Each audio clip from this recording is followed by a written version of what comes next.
I bought a truck so we could pull the boats and the race car. The only problem is it will not do the speed limit, so I'm holding traffic up wherever we go. Today we're gonna try and fix it. So it's got a speed limiter on it. So right now I'm at full throttle. My foot is all the way to the floor, and 65 miles an hour is all this thing will do.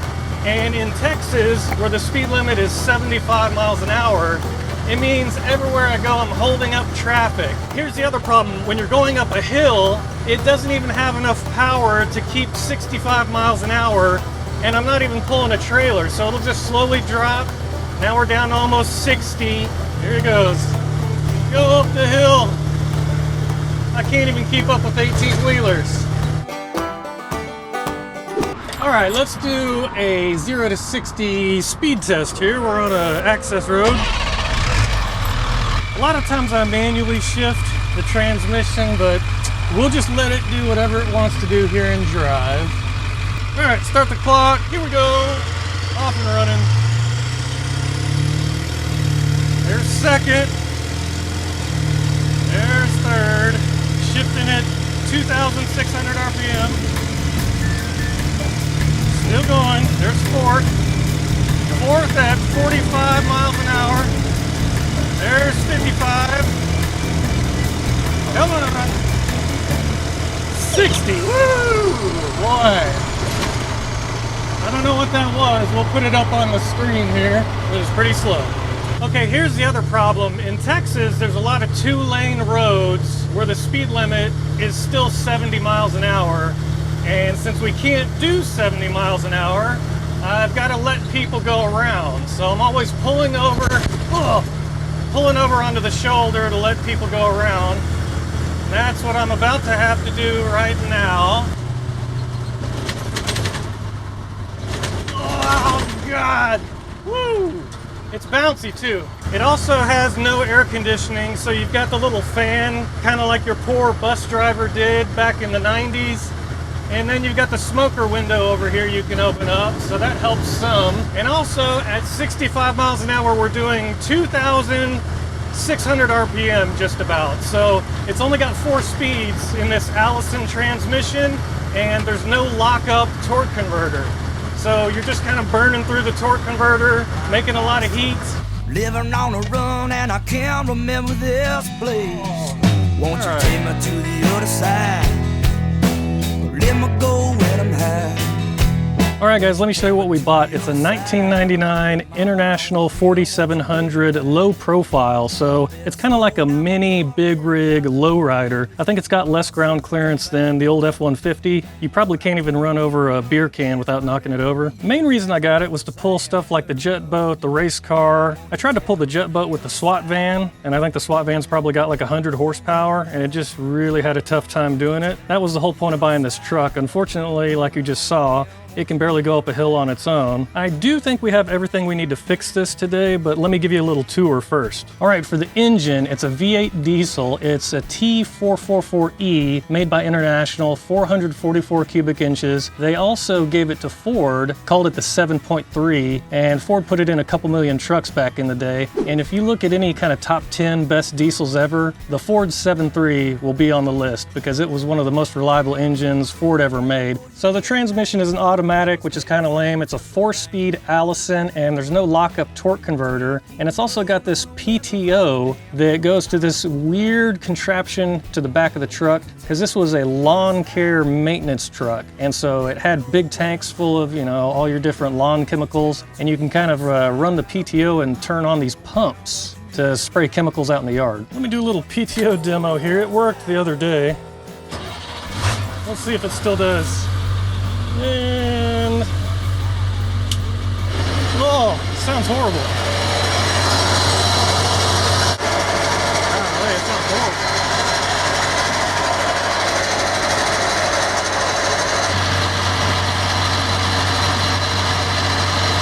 The truck only shows it's got 84,000 miles on it, but the hours are over 15,000. And so that's an average of like 5 miles an hour, because all this truck did was go to people's yards and park and idle all day long, spraying chemicals in people's yards. Let's compare that 15,000 hours to some different things around the shop here. The budget boat we built last year, we've got just over 10 hours on that engine so far. Old air compressor here in the shop, we're at 113 hours on it. Here's the old lawnmower here. What do we got? 136 hours on this guy. The old jet ski over here that it's 2-stroke from 1996. We're at like 400, 500 hours on it. Out here in the old houseboat, the engines, before we brought this thing to the house to start restoring it, we've got 1,150 hours on the port side and 1,190 on the starboard side. That's pretty good, because this thing did 7 miles an hour, so it's like 7,000 something miles this boat had on it over its lifetime. And so 15,000 hours, it's like if we started this truck and then left it for almost 2 years running. So it's a long time. And the rest of the truck is built like a big rig. The gearbox is gigantic, suspension is huge, everything is like 3/4 inch bolts or bigger. Okay, it might be hard to see here on the valve cover. This is why this truck is so slow. International offered this engine in all kinds of different power ratings, and ours is stamped for the lowest one, 175 horsepower. And there's a blank spot for a 190 horse, and then a 210 horsepower, and they made a 230, a 250, even a 300 horsepower marine version. And the only difference is what they stamp on the label and the tune in the computer. They didn't change anything else on the engines. So over here on the passenger side is the computer. This is what we're going to try to tune today. I have no idea why it says it's got 110 volt DC. I'm gonna have to read about that. Someone has finally made a tuner for these old International computers, and that's what we're gonna try today. Here's something else stupid on this thing we've got to fix. It's got a protection mode where if there's an issue with one of the sensors, it just turns the truck off and it'll let you restart it for 30 seconds at a time. So the coolant reservoir sensor failed. The engine just died in the middle of the highway. And so I had to restart it 30 seconds at a time to get down to a side road, turn off the highway. It's the stupidest thing I've ever heard, so we're gonna try and fix that too. I went ahead and bought the tuner from this company. I don't know if they're any good or not, so I guess we'll find out today. It looks pretty simple, just a little blue box and a pretty simple circuit board in there, and then we've got a 9-pin connector for the truck. So we'll load the software on the laptop here, and then we'll see if we can fix the 3 problems we've got. We need to be able to go above 65 miles an hour, and then we need more power so we can actually go up hills and pull trailers. And then 3, it'd be good to fix that engine shutdown protection thing. So if we can do all of those today, it'll be a big win for sure. Now, I've never been a big diesel guy, so I'm going off the expertise of friends who are. And one of my buddies recommended this gauge. It'll tell us the boost pressure, which that'll be nice, but more importantly, the pyrometer. So this will tell us the exhaust gas temperature. We've got to get this installed in the exhaust stream somewhere, because it's something like 1,300, 1,400 degrees Fahrenheit. And that's when the engine will start melting down. So airflow goes in through our giant air filter here, comes through this tube, goes into the turbocharger, out of the turbocharger into the intercooler here, comes out of the intercooler at the bottom, and makes its way around to this tube right here, and here is our map sensor. So this is what we're gonna unhook, and we're gonna try and tee off of this to our boost pressure gauge. The more I work on the truck here, the more I keep thinking about maybe going diesel on the houseboat. A lot of people were suggesting that, especially since we blew the houseboat up from fuel vapor. And if we ran diesel engines and a diesel generator, we don't really have gas fumes, so something to think about.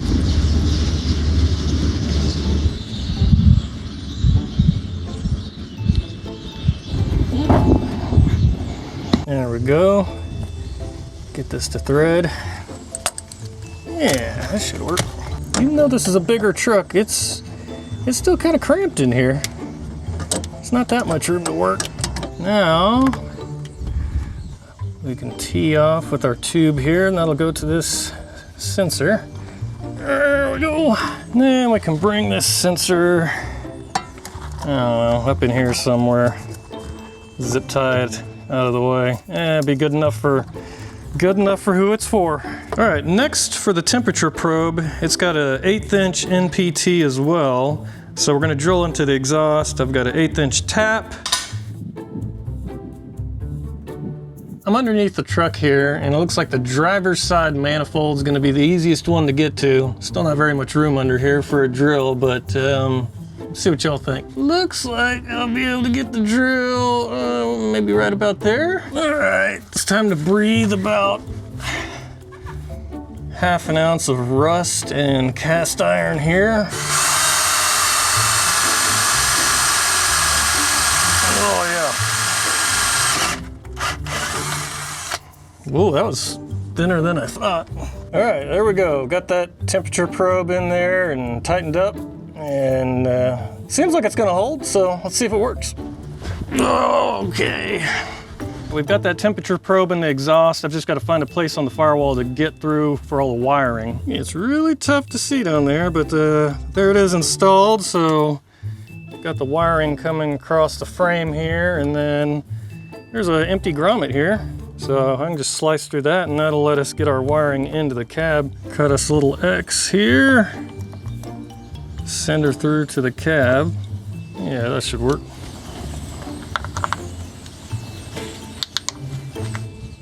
Okay, so here inside the truck, all we've got to do is get power to our gauge. You can see the fuse panel here.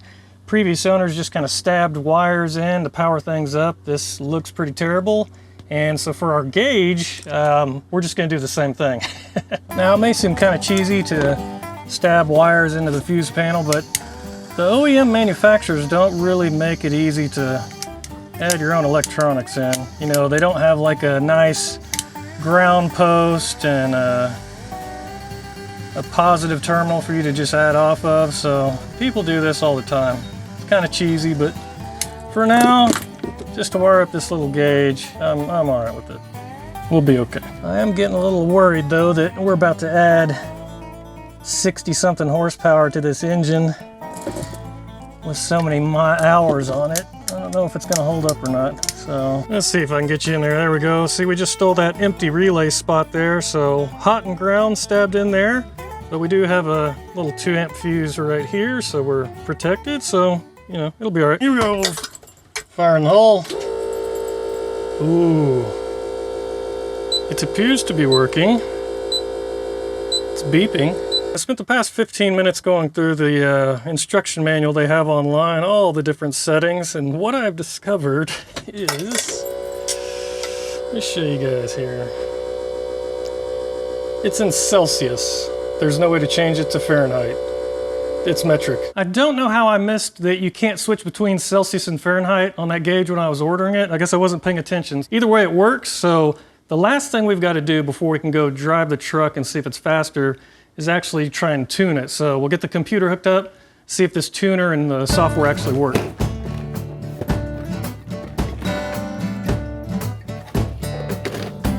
All right, I've got the tuner box hooked up to this 9-pin connector in here. Now, the instructions they sent say, do not tune this computer unless it's above 40 degrees Fahrenheit. And we're in Texas, it's 95 today, so we're okay there. I guess they say the flash in the computer, you know, since it's from 1999, that's a 25-year-old computer. It won't program if it's cold, and it could corrupt. Here we go, here is what we wanted. Maximum vehicle speed limit, this is it. This is the biggie. Instead of 65, what's the max we can do? 128. Let's do 128 miles an hour. That sounds good. And then we also want to raise the rev limiter, wherever that is. Let's see if we can find that. I think we're going to make it 3,000 RPM. Okay, now it says I can change power level. Yeah, buddy. Look at that. Okay. So their instructions say do not go above level 4 without a pyrometer. Level 4 is 230 horsepower. Now, if we had Cletus McFarland money, I'd just go right to level 7 here and send it, but we don't. So instead of blowing this thing apart, let's just play it safe, go to level 4, update. Let's go drive this thing. Okay, so for exhaust gas temperature on our test drive, the Ford forum said 1200 degrees Fahrenheit is safe, 1250 is okay to hold for an extended period of time, just be careful, and then 1300, only for a couple seconds or you're gonna blow the thing up. So I made a little cheat sheet here, stupid metric system. That comes out to 649 degrees, we're okay. 677 degrees, that's that kind of be careful area. And 704 degrees, that's when the engine's gonna come out the top of the hood. So I got a little picture of the truck with a mushroom cloud coming out of the front. There we go. All right, step one, does she still run? And it does. Okay, seatbelt please. I got fire extinguisher down here. In case we blow the thing up, maybe I can put it out. All right, here we go.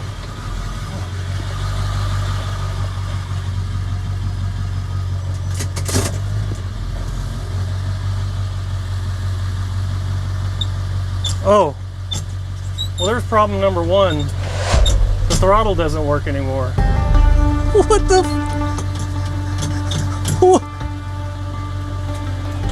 What? Throttle does nothing. Engine's running. Nothing. Why do y'all think the throttle would stop working? Did I fry this old computer? So now what I've done is back halfway into the yard and we have no throttle to get back on the driveway. What did I do wrong? Check it out, engine's running. I've got this data logger on accelerator pedal position and I'll push the throttle. Look, it goes up to 100.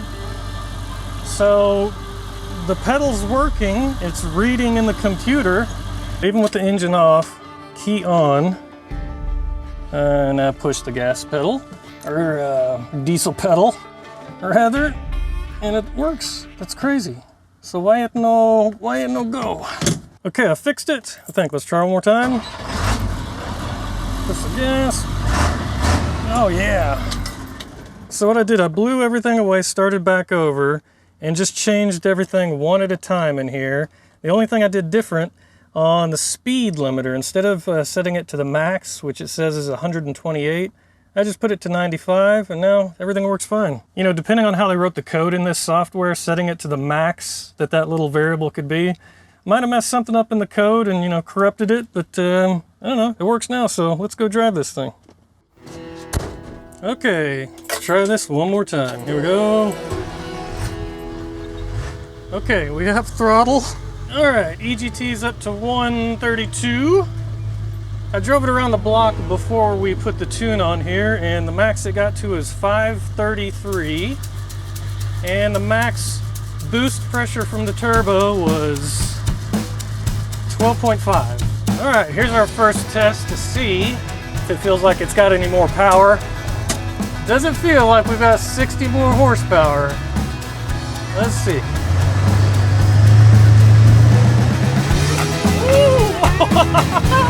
Holy!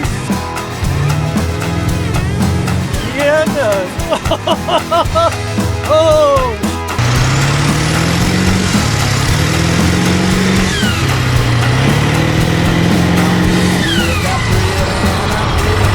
You can hear the turbo. Woo! Sorry, I'm cussing, man, but holy crap! This is insane. Wow! This transmission is gonna blow up. I'm gonna have to get towed back home. That thing takes off. Holy crap. That was fun. I don't know if you could hear the turbo on the audio, but it just whoosh, lit up. Oh, oh wow. Oh, 20 PSI.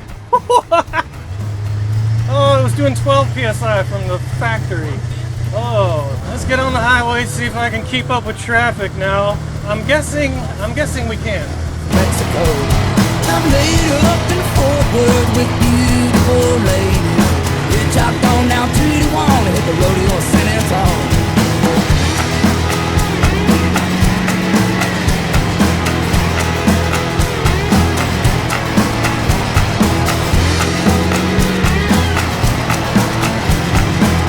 Yeah, there's 70 at 2,600 RPM. Not too bad. Oh man, that's crazy. It flashes almost to 3,000 RPM blowing through the torque converter though. So that's probably not good. EGT's at 480. Wow. 620, okay. 620 is below our 649, so I guess that means it's good. All right, let's find our access road over here. We'll do our 0 to 60 run, see what that comes out to, and then we should be good. So I'm gonna guess, it's gonna be below the 26 seconds. I'm a little worried about this 0 to 60 run because it's blasting through the torque converter, and I'm a little worried about blowing that transmission to bits. So I'm gonna have to be careful here. I'm gonna time it on my phone. I'm gonna let the transmission shift itself again. We'll see if it blasts through the torque converter and hits 3,000 RPM. Hopefully you guys don't see parts come out the hood or the transmission out the bottom. All right, here we go.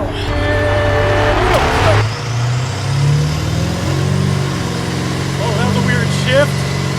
Oh, I didn't like the feeling of that. 45, there's fourth gear. Woo! 55. Oh, that was. Woo! Well, it was 14.8 seconds to 65 miles an hour. Oh man, it went through 60 a little too quick. I was kind of freaking out about the shifting. The transmission felt like it was slipping a little bit. Maybe it's just the torque converter. Either way, we just shaved over 10 seconds off the 0 to 60 with just clicking a few buttons on the laptop. So, man, that's awesome. On the gauge, it looks like the max exhaust temperature was 673, so that's right in our just be careful range, so that's fine. And then we hit 23 PSI, so I'll have to see if that's okay for an old 7.3 liter. Not really sure. Anyway, I never was a diesel guy, but for one day of work on this, that's pretty fun. Maybe I am a diesel guy now. So anyway, I'll keep messing with this thing. At least we can pull the jet boat with it now, and I can keep up with traffic. So that's a win in my book. I'll just have to be careful, try not to blow the transmission apart. So anyway, appreciate you guys hanging out with us as always. We'll see y'all next time.